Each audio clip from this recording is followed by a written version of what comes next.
আমরা আমরা college section যারা তারা ক্লাস করতেছিলাম, তো লাস্ট ক্লাস আর কি, যখন ছুটি হবে হঠাৎ একটা আওয়াজ শুনি। ফার্স্টে আমরা হয়তো ভাবছি ট্রান্সমিটার বাস্ট হয়েছে, কারেন্ট গেছে, এরকম কিছু।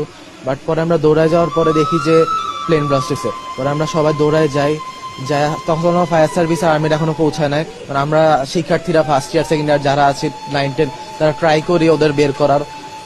আমরা উঠছি, অনেকে উঠে দেখি একজনের মাথা আলাদা হয়ে গেছে, হাত পা আলাদা হয়ে গেছে, গলে গেছে। অনেকে আমরা নামানোর ট্রাই করি। আমি নিজেও একজনকে আনতে চাইছি, বাট ও আমার হাতেই গলে পুড়ে মারা গেছে, আমি আনতে পারিনি। আর এমনি অনেকগুলোই আনছি, ট্রাই করছি অনেকে বাঁচানোর, পারিনি।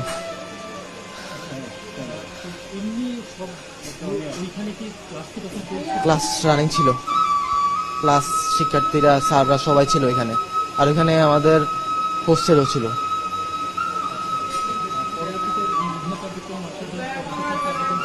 ফায়ার সার্ভিস আর্মি সবাই আসছে, এবারে হেলিকপ্টার আসলো।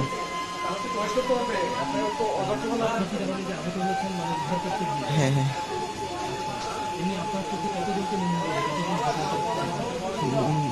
100 হবে, 100+।